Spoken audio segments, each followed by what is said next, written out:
what is going on everybody? Mark Aiello here, coming to you with another hot new video. And today what I'm going to be talking about is how I shoot and edit epic trailer style B-roll for manufacturing companies. Now, me personally, let me just go on a whim and say that manufacturing is some of my favorite content to shoot. Of all the industries, it's definitely up there. I am just so enamored with craftsmanship.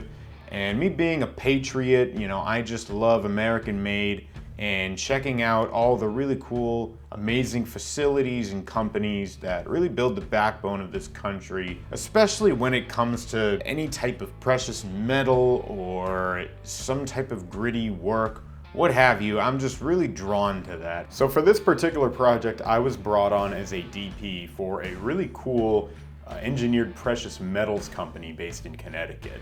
The idea here was to create an epic brand trailer for the company. So in the planning phase, we decide on vision, with that said inspiration, visual inspiration, what we like from other pieces we watch, what really catches our eye, what are we kind of seeing here, and more importantly, I guess what the client is looking for.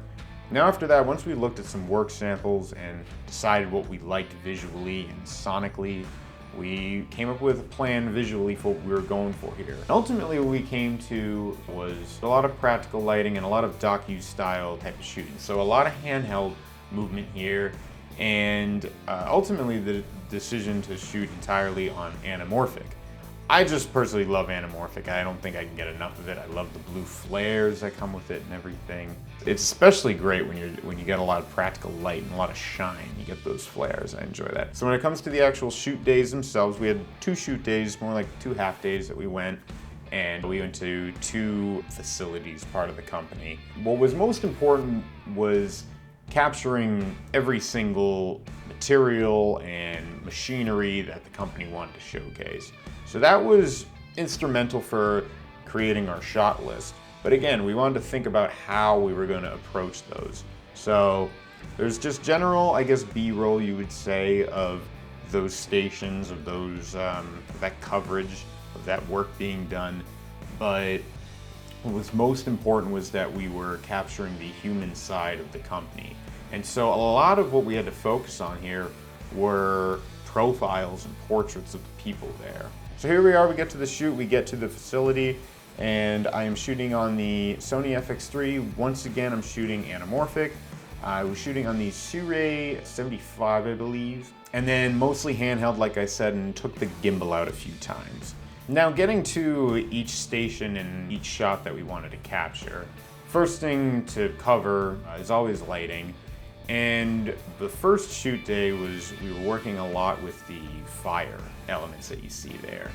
And my approach, me personally, I always try to get fire as the main key light, if not the only light in the frame.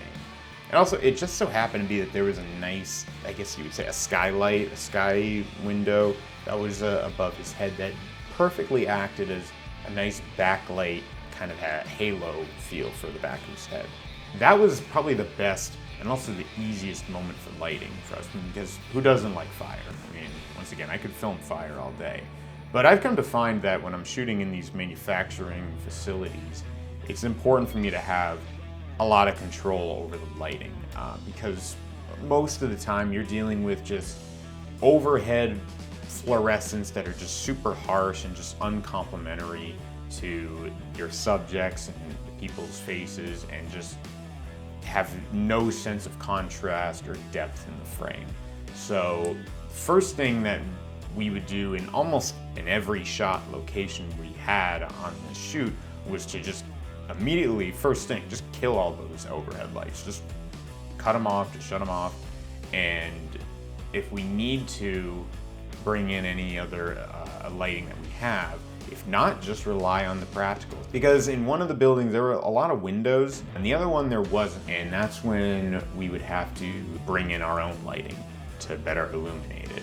So having that control, I find, in these manufacturing facilities is very, very important. The other thing I did, getting abstractions, it kind of creates a sense of like, what are we looking at here? And it makes the viewer curious and want to see more. Some of the best films do that. They kind of make you look at something, but you really want to see something else, and you're looking at something else for like 10 minutes or whatever it is.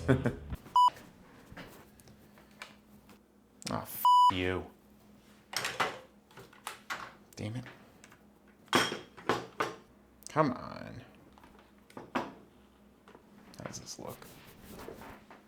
One thing we did use a lot for lighting when we had to bring in our own lighting were quasars, which I have a quasar right behind me. What I like about them is they're just very durable and you can hold them, you don't have to put them on a stand, because there's a lot of movement in these manufacturing facilities and whatever you're trying to film. Let's say some object is going through a machine or there's lathing and all this sort of stuff that you kind of just have to follow.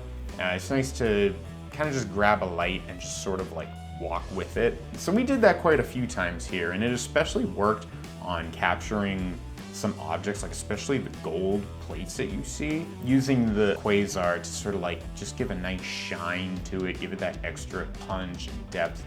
It was really great, really worked out great. So now we had a couple great shoot days. We made sure we got everything we needed, but then you know that you never really quite know for sure how the shots came out until you go in the editing suite and see how they looked. Regardless though, we had to go with what we got. My approach is always starting to just go through all the clips and then build an assembly from there. Now I'm a bit methodical when it comes to editing. I have a whole assembly line that I usually try to follow traditionally and step by step. Generally what I try to stick to is when I'm going through each clip and be like, okay, does this fit with what we're going for? Is this cinematic quality? Is this a shot? What makes it easier too, most of you are probably like this as well, is having your music already planned out. If you have voiceover, which we did in this case, having at the very least a scratch track for that. So all those things, having all those elements really helped me have a more streamlined approach to the editing. For the story here, we were going for a sense of build-up and pacing. So as I said, I got on the shoot day a lot of just abstractions and profile shots of people, not a lot of action shots per se. We saved that more toward the end. So that pretty much sums it up for how I approach shooting epic trailer style content, particularly for manufacturing brands. A few things, if I were to do this again, a few things that I would have done differently. One is I wish I brought a macro lens. There's a few moments where we look at the fine close-up details of the silver and the gold and all the finished material that would have just looked a lot better with a macro lens.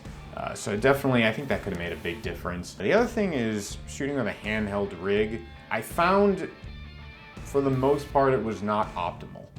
And just, you know, because when you're doing with handheld, especially if you're trying to get still shots, depending on how good your hand is, I don't know, mine's not that great. There can be a lot of shake in there. Luckily, I was able to slow this down because we shot it all in 60 frames and we kind of wanted it in slow-mo. I would have definitely benefited, I think, from an easy rig, but at the very least, so going forward, if I were to do another project like this, to get a lot of these like slow-paced profile type of shots, I would just use a tripod. Just use a tripod most of the time. All the best shots in cinema, in my opinion, they're all on tripod. Just let the movement and the action play out in front of you and not do any interruption to the cinematography. That's the approach that lately I've been taking on as I do more projects and shoots like this. So that's something I wish I would have done differently here. And another thing is maybe had a little more control over the lighting, because there's some parts where maybe I had to adjust the ISO, and I think I've come to learn that adjusting camera settings for exposure should only be a secondary, or if not a last resort. I think taking care of all the lighting on your own first and then just using the base native settings on camera is definitely optimal for any shoot. So once again, hope you enjoyed this piece. Hope it inspires you if you got any cool manufacturing shoots coming up that you want to make some epic B-roll for. Hope this was good food for thought. I will see you all in the next video. Take care. God bless.